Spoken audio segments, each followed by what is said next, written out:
(1981년 5월 20일) 아일랜드 더블린에서 영국으로 향하던 여객기는 목적지인 영국 히드로 공항에 착륙하기 직전 납치를 당합니다.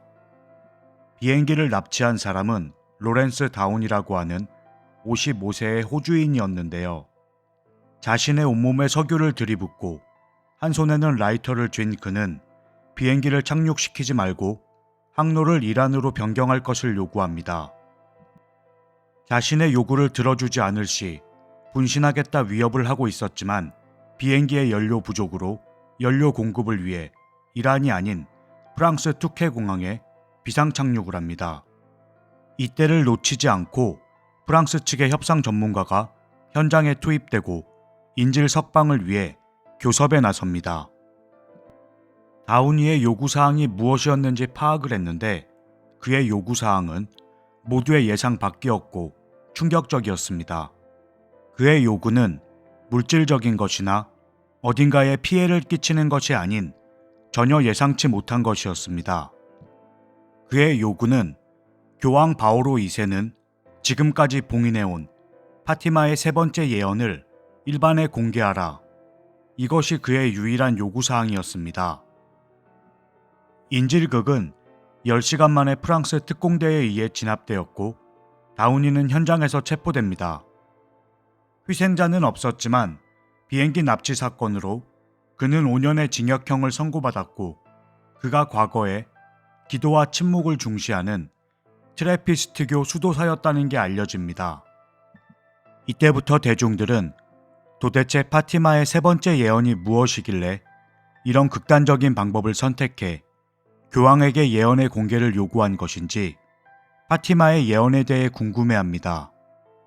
1917년 5월 13일 포르투갈의 작은 도시 파티마엔 갑자기 번개가 쳤고 근처 떡갈나무에서 눈부신 하얀 빛을 뿜으며 성모 마리아가 나타났습니다. 그리고 바로 근처에는 돌담을 쌓으며 놀고 있던 3명의 아이가 있었습니다. 당시 10살이었던 루시아, 7살 하신타, 9살 프란시스코가 성모 마리아를 만났고 세 아이에게 인류의 운명과 직결된 3가지 대예언을 전해주었는데 그 3가지 예언이 바로 파티마의 3가지 예언입니다. 루시아의 말에 따르면 아이들 앞에 나타난 성모 마리아는 빛에 둘러싸여 있었고 가늘고 긴 손에는 묵주가 들려 있었다고 합니다. 성모 마리아는 세 아이에게 예언을 알려준 뒤 죄인의 회개를 위해 낮에는 밧줄로 몸을 묶고 다니고 더운 날에는 물을 마시지 말고 세계 평화를 위해 묵주 기도를 하는 고행을 하라 당부했습니다. 또한 하늘의 천사도 아이들 앞에 나타났는데 매월 13일에 성모 마리아가 이 장소에 찾아올 것이니 몸과 마음을 정갈히하고 성모를 맞을 준비를 하라고 일렀습니다.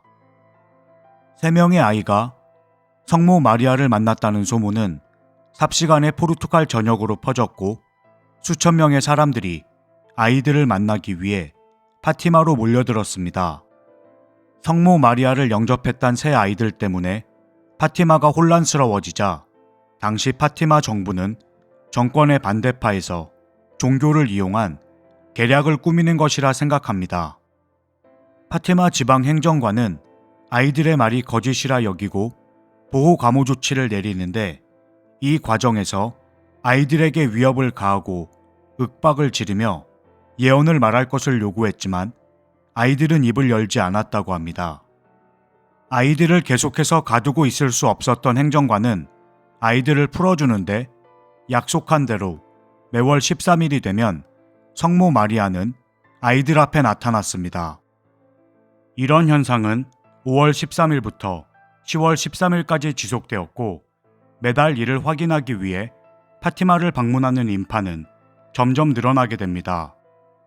9월 13일 성모 마리아가 나타난 후 아무 현상을 경험하지 못한 일부 어른들은 어린 것들이 거짓말을 한다고 욕을 하며 화를 냈는데 이때 아이들은 다음 달엔 자신들의 말을 믿지 못하는 자들에게 더욱 큰 기적을 보여주겠다고 합니다. 약속한 10월 13일 아이들의 말을 확인하기 위한 사람과 성모 마리아를 보기 위한 7만 명에 달하는 인파가 파티마에 몰려들게 됩니다. 신문 기자, 성직자, 과학자, 마을 주민, 방문자 등이 모인 파티마의 하늘은 당시 시커먼 먹구름에 뒤덮여 있었고 억수 같은 비를 퍼붓고 있었습니다.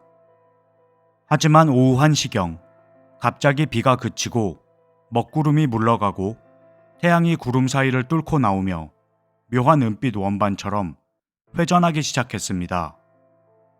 누군가의 눈에는 태양은 불이 붙은 바퀴처럼 회전하고 오색빛깔 빛으로 지상을 물들였다고 했습니다. 또 누군가의 눈에는 태양이 지상 가까이 내려오더니 앞서 내린 비에 젖은 것들을 모두 말리고 지그재그 방향으로 날듯이 제자리로 돌아갔다고 합니다. 현장에 있던 대부분의 사람들은 성모 마리아의 모습을 보지 못했다라고 이야기했지만 분명 과학적으로 설명할 수 없는 신기한 체험을 했다라고 말했습니다. 또한 성모 마리아를 만나서 치유를 하겠다고 현장을 찾은 많은 환자들의 병이 완치되는 기적도 보였고 반대로 평범한 태양의 모습 외엔 아무것도 보지도 느끼지도 못했다는 사람들도 있었습니다. 이날에도 3명의 아이들은 성모 마리아를 만났다고 합니다.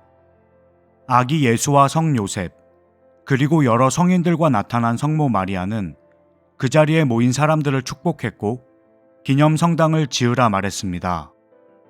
죄인에 대한 회개와 용서를 당부하며 두 팔을 펼치며 하늘로 올라갔다고 아이들은 말했습니다.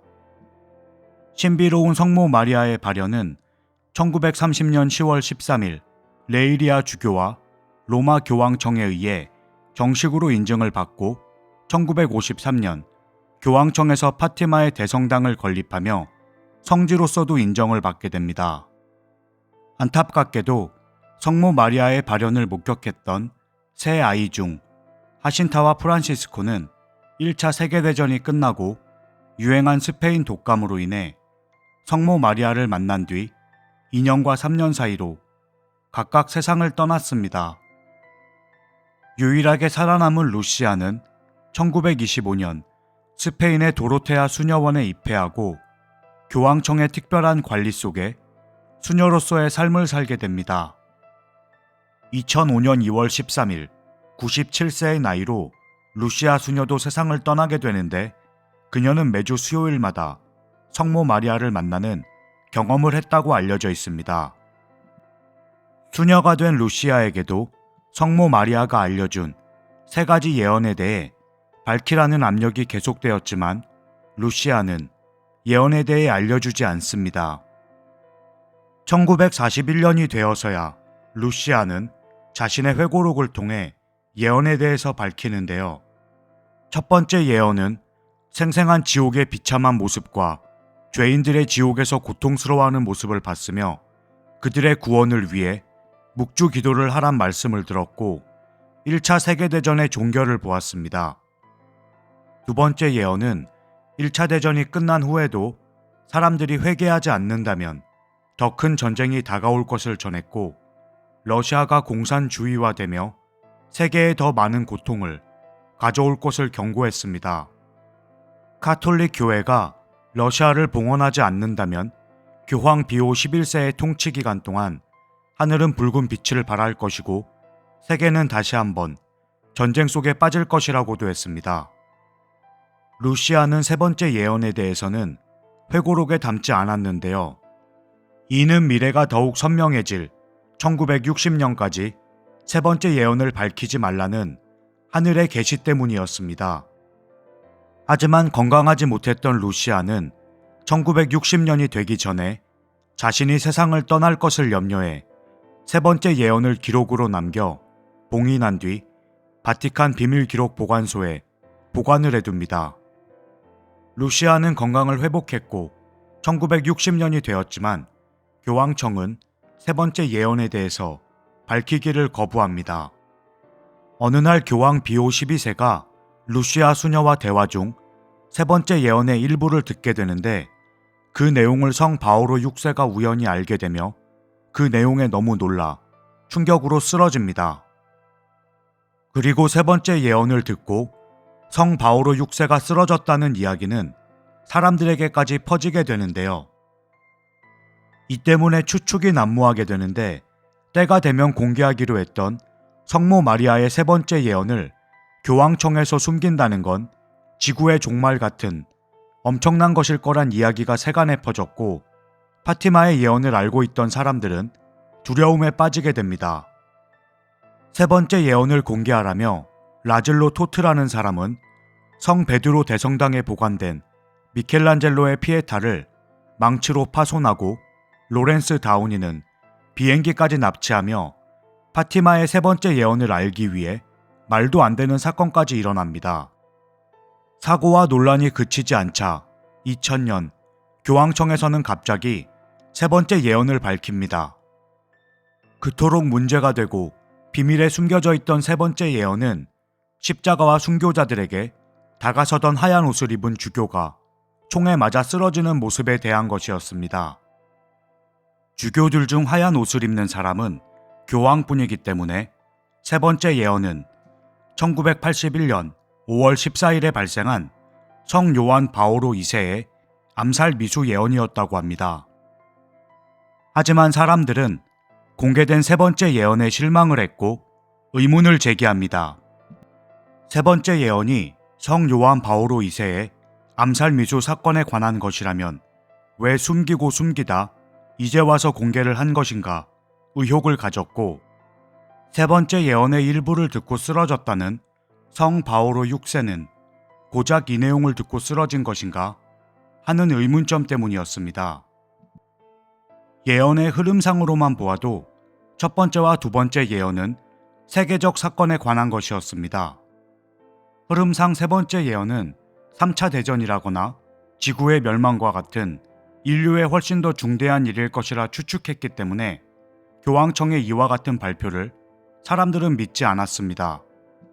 명확해질 때까지 밝힐 수 없다며 그토록 숨겨온 세 번째 예언이 세상에 아무런 영향을 주지 않는 일이었다면 왜 그토록 숨기려고 했던 것일까요?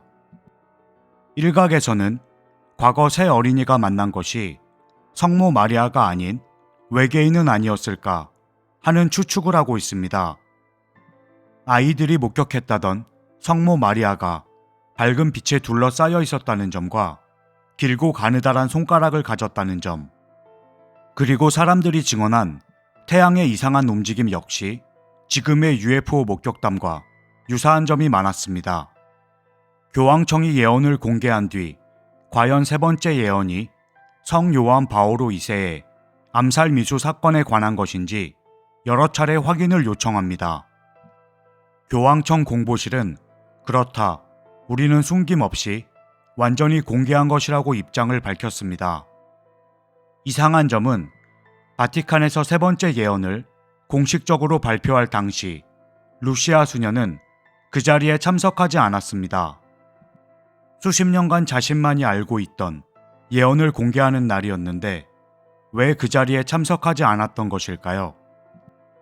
그리고 루시아 수녀의 회고록을 보면 반기독교의 출현을 예고하고 염려하고 있었으며 우리는 세상의 마지막 시대에 살고 있다 라고 말하였습니다. 어쩌면 루시아 수녀는 교황청에 발표하는 다른 내용의 세 번째 예언을 간직하고 있었던 건 아닐까요? 오늘 제가 준비한 영상은 여기까지입니다. 감사합니다.